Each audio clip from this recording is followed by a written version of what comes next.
You are now listening to theGrio's Black Podcast Network, Black Culture Amplified. I want to welcome you to theGrio Daily, the only podcast that will tell you why South Carolina is the origin story for Black education. Now, when I say that, I don't mean that South Carolina, like Black people weren't reading or writing or doing anything before people in South Carolina were the first ones to do it.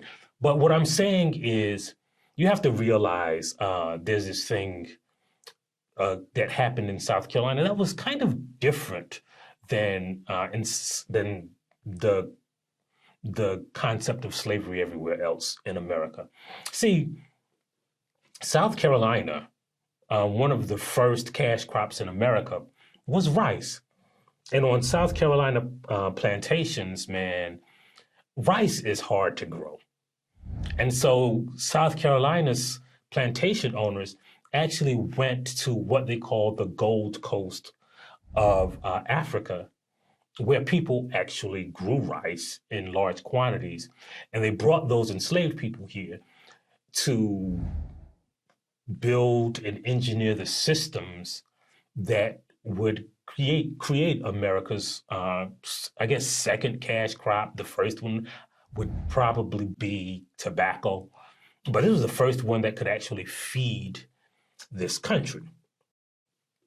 Well, the reason that's important was it was so hot and so humid in South Carolina that white people would catch yellow fever, they would get attacked by mosquitoes, and it seems as if those African people were kind of immune to it, right? So they went to Africa and brought these enslaved Africans back, but in fact, most of those people in the beginning were brought from those plantations in Barbados. You got to look at a previous episode to understand that. So when those different cultures from different kingdoms and tribes and groups of people from Africa came here, and they had to communicate with those different people from who had been in the Caribbean for generations, mostly Barbados.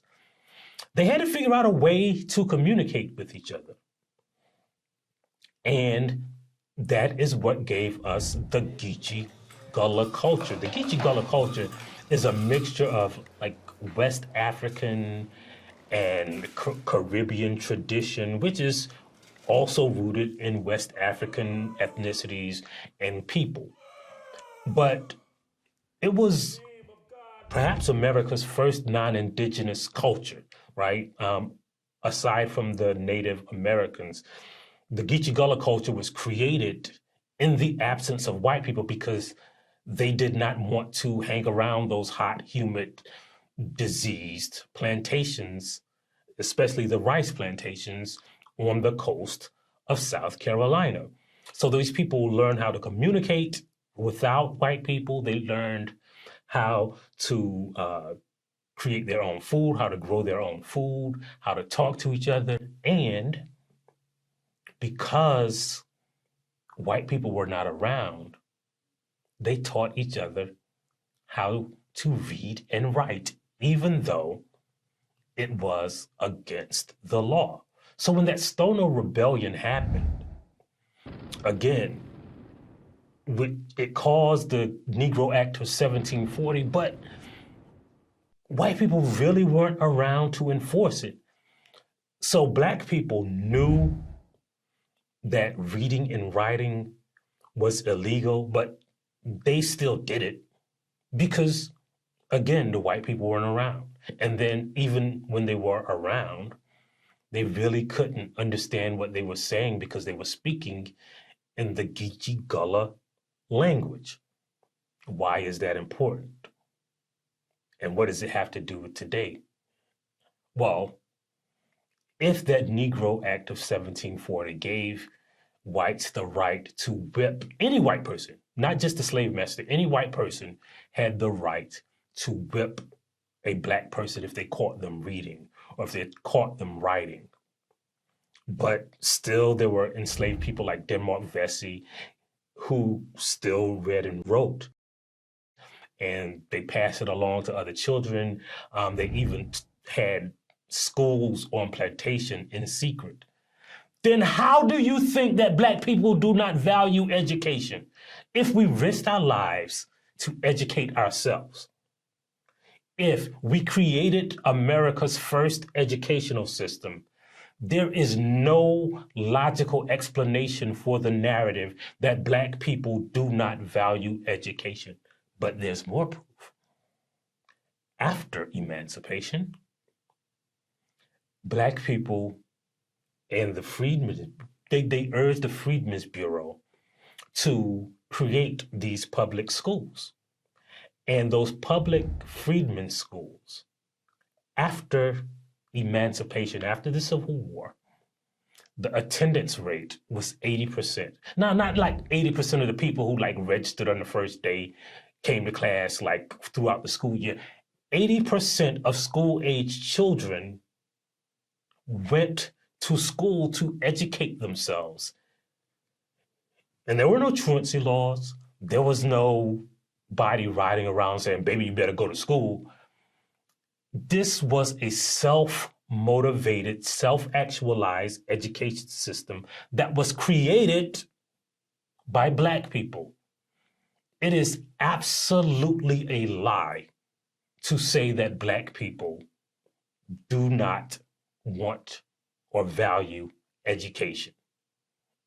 Those Freedmen Bureau officials, especially a man named the head of the Freedmen's Bureau, Howard, for whom Howard University is named, were urged by people who were mostly out of the AME church and out of black congregations to say, look, if there's anything that you can do for us, why not give us some black teachers?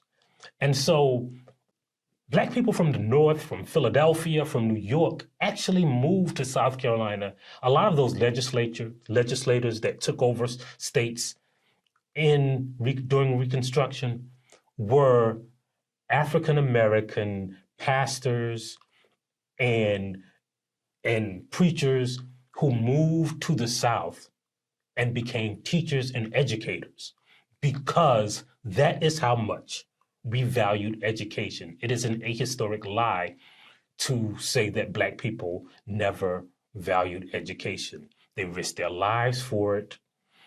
After emancipation, we built our own schools that taught ourselves how to read. And here's another thing, right? Even after emancipation, when whites used violence to gain control of the state political apparatus, one of the things that black people did was that they didn't just create these schools, but they began creating their own combinations of churches and schools, because those black codes, after whites gained control of the political apparatus, specified that black people were not allowed to learn or to teach each other a skill or to apprentice unless it was authorized by a white person. So let's examine that before we go, right? Because, we're running out of time. Black people taught themselves how to read before and after slavery. So much so that white people had to write laws against enslaved people learning how to read. They burned down black schoolhouses. They eventually closed the Freedmen's Bureau that created these HBCUs and these black public education. They tried to fight against black created public education systems. And they wrote laws against people teaching skills and apprenticing and stuff like being a blacksmith or learning new skills. And all of that energy that white people expended writing, creating laws, passing the laws, fighting for these laws, burning black people at the stake, hanging black people for reading, murdering black people for reading. We're supposed to believe they expended all that energy, but black people did not want or value education. How can it be? Like, either white people are stupid to use all of their energy creating a thing that black people, fighting a thing that black people didn't want, or black people actually educated themselves because they valued education. But see, you never hear that perspective anywhere else. That's why you gotta keep listening to this podcast by subscribing, by telling a friend, by downloading the theGrio app. And that's why we'll leave you with another black saying: each one, teach one. Unless you're white, in that case, each one prevent another one from teaching one. We'll see you next time on the theGrio Daily. If you liked what you heard, please give us a 5-star review, download the theGrio app, subscribe to the show, and share it with everyone you know. Please email all questions, suggestions, and compliments to podcasts@thegrio.com. You are now listening to theGrio's Black Podcast Network, Black Culture Amplified.